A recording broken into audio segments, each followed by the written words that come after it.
Halo peserta didik, apa kabar? Semuanya diharapkan dalam keadaan sehat dan tetap menjaga kesehatan. Tapi pun, pada kesempatan ini kita akan melihat penegasan dari percobaan yang telah kalian lakukan, yaitu mengenai bahaya rokok terhadap kesehatan. Yang pertama, kita lihat yang kita tahu rokok hanya mengandung tembakau. Tetapi ternyata rokok mengandung zat-zat kimia beracun dan ini sangat berbahaya bagi kesehatan. Kita lihat bersama, dalam sebatang rokok, kita lihat anak-anak begitu banyak bahan-bahan kimia. Kita lihat ada hidroksigen sianid, racun untuk hukuman mati, pembersih lantai, pelarut industri, racun semut putih, bahan bakar korek api, penghapus cat, bahan bakar roket, kapur barus, kemudian dipakai dalam aki mobil, gas dari knalpot, dan bahan plastik PVC. Anak-anak sudah mengetahui bagaimana kandungannya?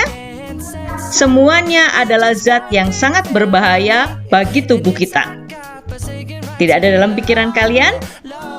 Kita lanjutkan. Jenis asap rokok ada dua, mainstream smoke dan side stream smoke.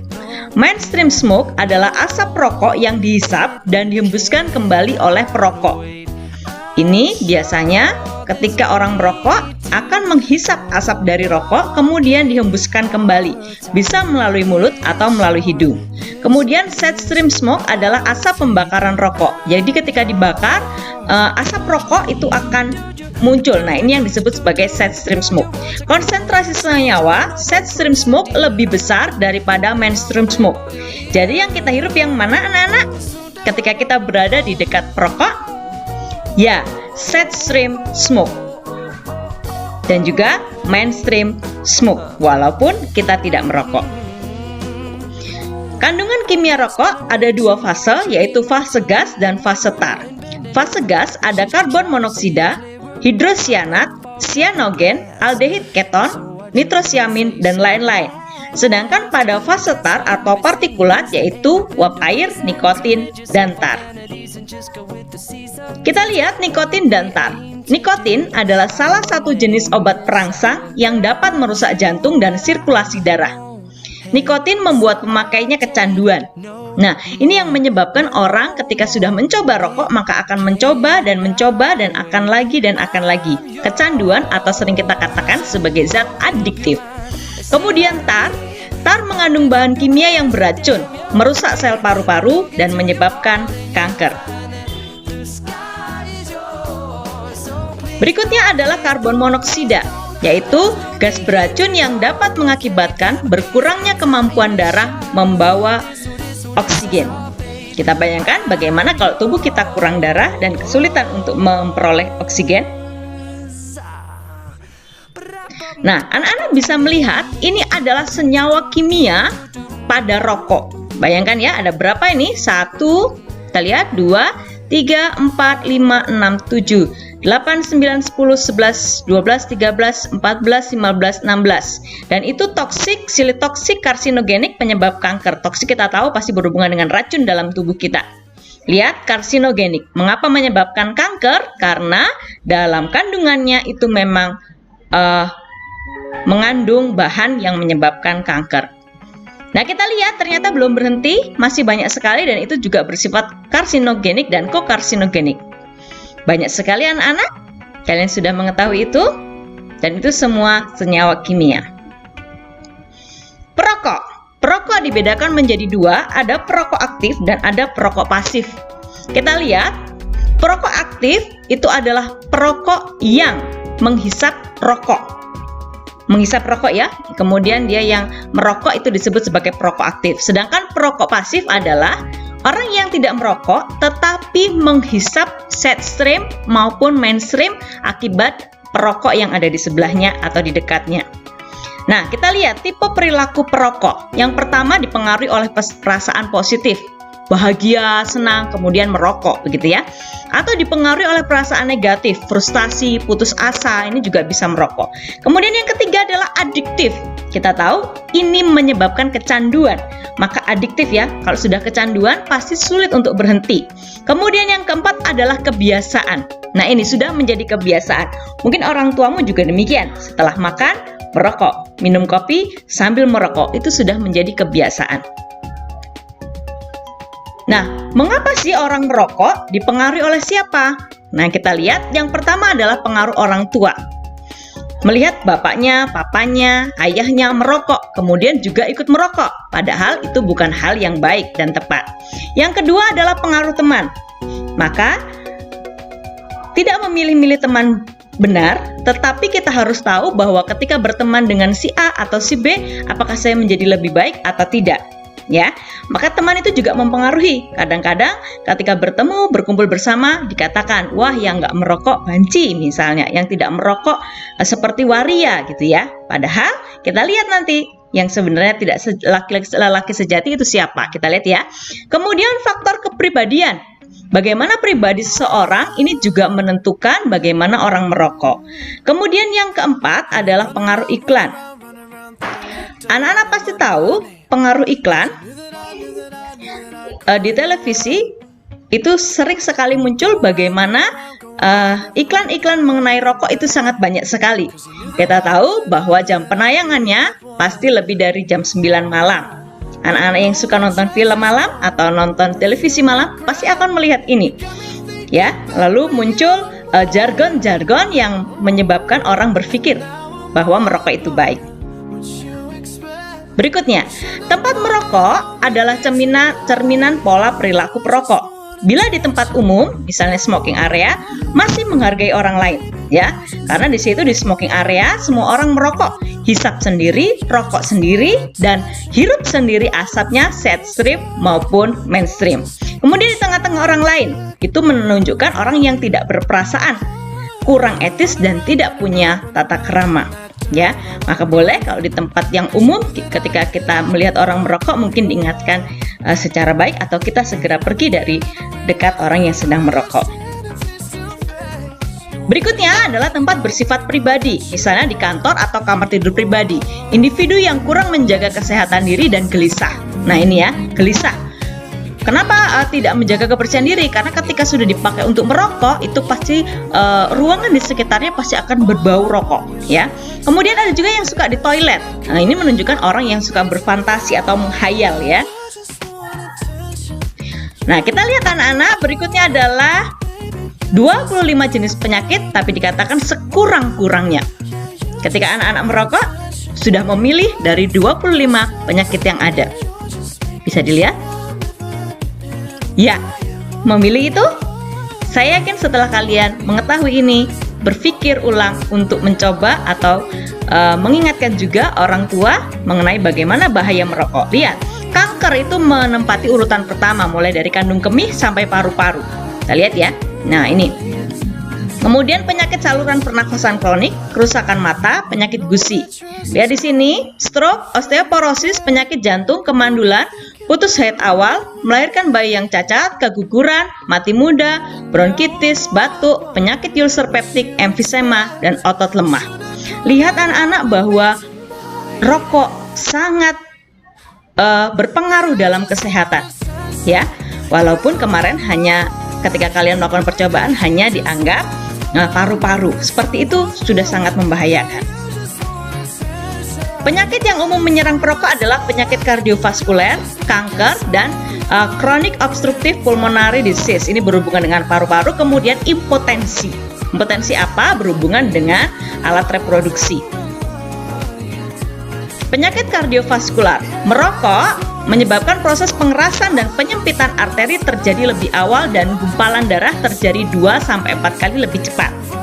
Penyakit kardiovaskular dapat terjadi dengan berbagai bentuk, tergantung pembuluh darah mana yang terlibat. Yang berikutnya adalah kanker, khususnya kanker paru, kanker kerongkongan, dan kanker mulut yang biasanya jarang terjadi pada non-perokok. Kanker lainnya, kanker kandung kencing, oesophagus, kemudian ginjal, pankreas, dan serviks. Nah, ini anak-anak. Contoh dari kanker paru-paru 90% akibat rokok. Anak-anak yang tidak sanggup melihat boleh tutup mata ya. Mengerikan sekali gambarnya. Nah, ini adalah kondisi paru-paru ketika sudah terkena kanker, lung cancer, kanker paru-paru. Pada masyarakat yang tidak merokok, peluangnya hanya 0,5% resiko terkena kanker paru-paru. Tetapi 1 dari 10 perokok sedang dan hampir 1 dari 5 perokok berat, itu lebih dari 15 batang sehari, akan meninggal karena kanker paru. Berikutnya, mekanisme umum kerusakan paru yang diakibatkan asap rokok. Kerusakan paru dapat melalui 3 mekanisme, yaitu cedera akibat oksidasi, karsinogenesis, dan aktivasi imunologik. Nah, ini kita lihat kerusakan paru yang disebabkan oleh rokok. Persis seperti percobaan kalian, bagaimana kalian melihat kapas yang awalnya putih bersih akan berubah menjadi kotor, coklat, bahkan lama-lama menjadi coklat gelap. Nah, kita lihat seperti kanker. Ini gambar kanker sebelum ya. Dan lihat ini ada jantung. Kankernya, gambar paru-paru sebelum merokok ya. Masih warnanya pink seperti ini, kemudian jantungnya masih seperti ini ya. Tidak membesar ya. Tapi ketika orang yang sudah merokok tadi dikatakan, lihat warna paru-parunya gelap ya. Bagian luarnya itu sudah gelap seperti ini ya. Kemudian lihat jantungnya juga ikut membesar. Ini kerusakan yang disebabkan karena kita tidak bisa melihat secara langsung. Sama dengan percobaanmu? Ya. Berikutnya, chronic obstructive pulmonary disease. Ada emfisema disebabkan kerusakan alveoli. Alveoli yang sudah rusak juga akan mengganggu dalam proses dalam tubuh kita. Kemudian bronkitis kronik berhubungan dengan bronkus dalam paru-paru. Rokok menyebabkan penyempitan diameter saluran nafas, kemudian peningkatan produksi mukus, bronkokonstriksi, dan hambatan aliran udara sehingga orang menjadi sulit bernafas. Kemudian yang berikutnya adalah impotensi. Nah, ini yang saya tadi katakan berhubungan dengan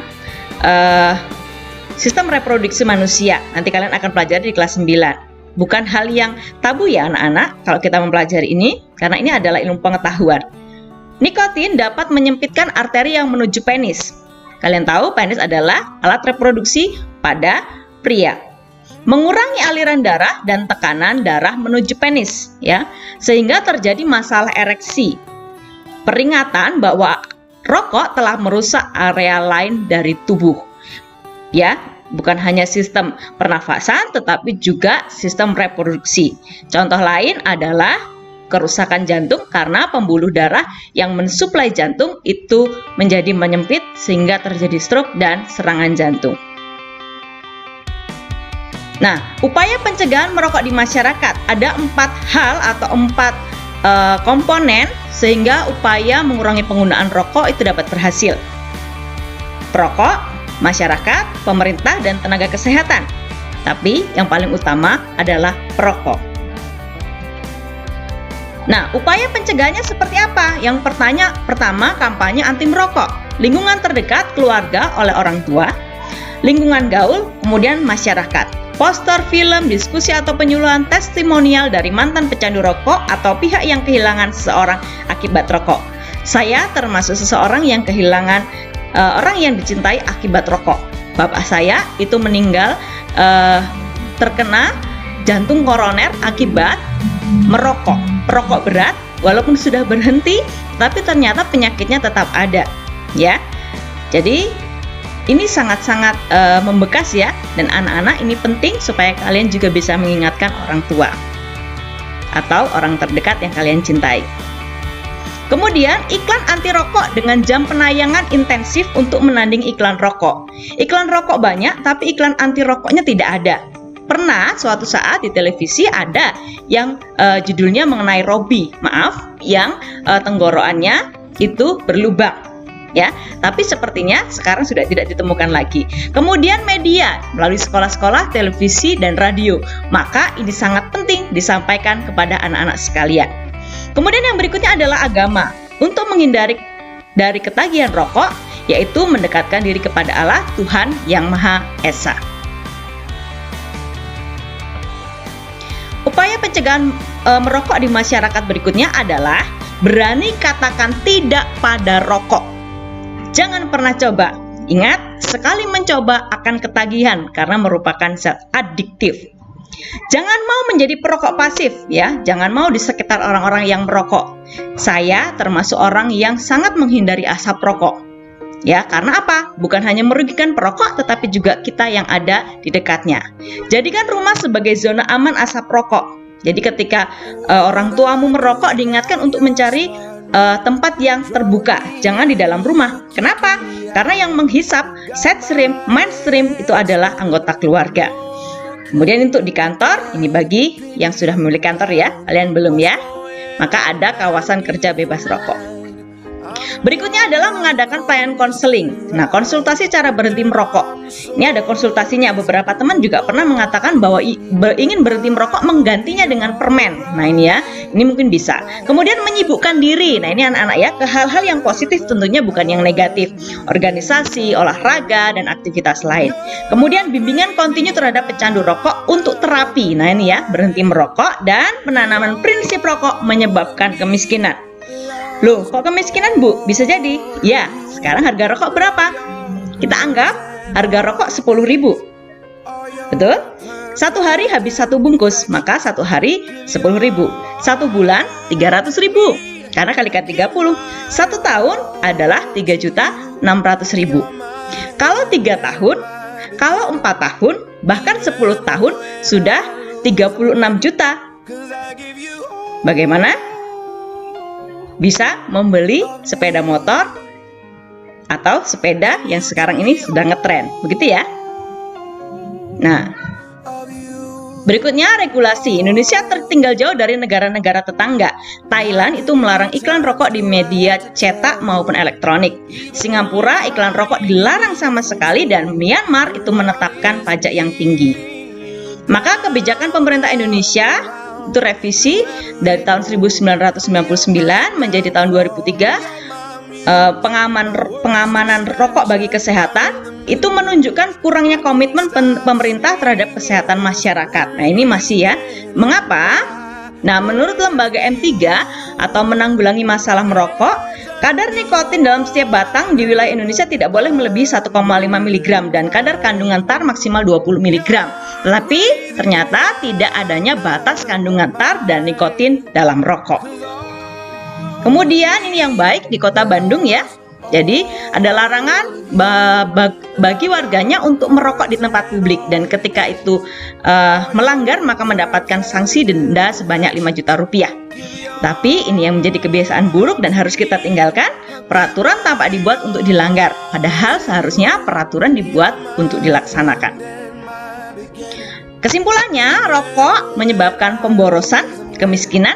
Ingat ya tadi 36 juta. Kalau kita ganti untuk membeli beras atau kita ganti untuk memberi kebutuhan-kebutuhan yang lain. Kemudian yang berikutnya, zat beracun. Jelas bahaya bagi kesehatan. Kemudian merugikan perokok dan orang yang ada di sekitarnya. Maka perlu upaya-upaya pemberantasan rokok. Perlu kerjasama sinergis dari perokok, masyarakat, tenaga kesehatan, dan pemerintah sampai program anti rokok berhasil.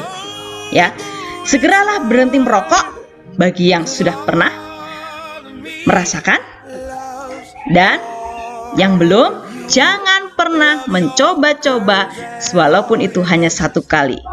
Anak-anak juga boleh berpesan kepada orang yang dicintai untuk mengurangi dulu baru akan berhenti. Demikian anak-anak yang dapat saya sampaikan. Semoga bermanfaat. Selamat belajar, tetap jaga kesehatan dan tetap jaga imun di masa pandemi. Terima kasih. Tabipun.